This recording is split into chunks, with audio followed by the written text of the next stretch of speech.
Starbucks making a dramatic reversal. The coffee giant now says not only will it allow staffers to wear Black Lives Matter apparel, but the company is also making 200,000 T-shirts supporting the movement. It comes after a social media backlash and a viral boycott Starbucks hashtag over its prior stance that wearing Black Lives Matter attire would violate the company's dress code. Johnny Taylor Jr. is President and CEO of the Society of Human Resource Management. He joins us live now. Johnny, thank you so much for being with us.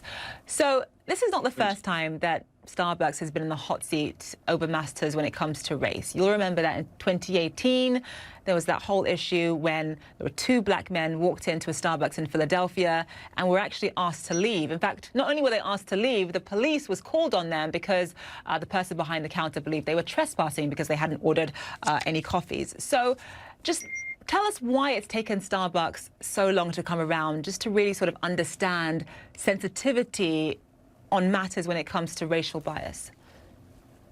Well, there's several things. First of all, racial bias matters are complicated.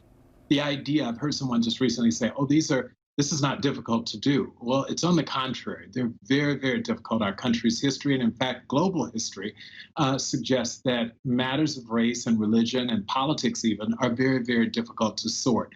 Starbucks is practicing. They're trying to figure this out. And what was acceptable or good policy even 5 years ago isn't so now. So they continue to try to sort it just as most employers in America and indeed around the globe are trying to sort what's right now. Know if they are getting it right. Yeah, well, so they won't know.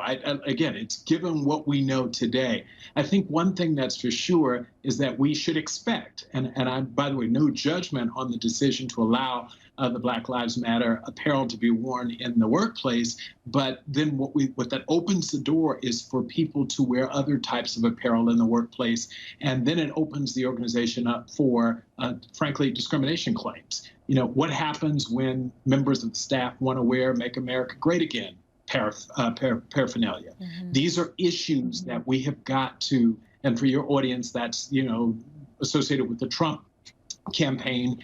And so these are issues that if you open that door and ask for equal treatment, then equal treatment goes both ways. So this is going to be interesting. Many of us employers have struggled with it and are going to watch.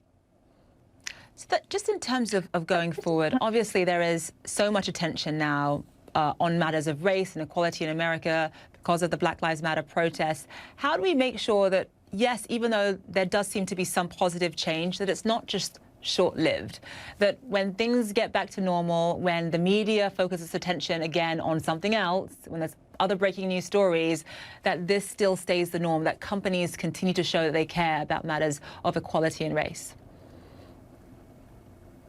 You know, the problem is this is too easily a fad, right? And the reality is it's a real issue, one that we are totally, and especially as an HR profession, we're focused on ensuring that these conversations that have been sparked by the unfortunate death, tragic death of George Floyd, don't just go away at the end of his funeral and people forget and it's the new topic. We're keeping them front and center in HR. We're going to do much better, HR professionals, in leading their organizations to be more diverse, that is to hire more diverse populations and then make them feel included. We forget that there's a D and an I. Bringing people into an organization and not making them feel included is also a problem, because then they leave just as quickly as they came.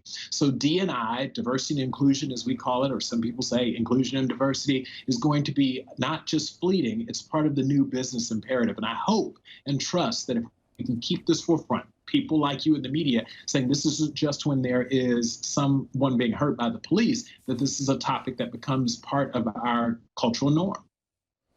All right, Johnny Taylor, couldn't agree more. Thank you so much. Appreciate it.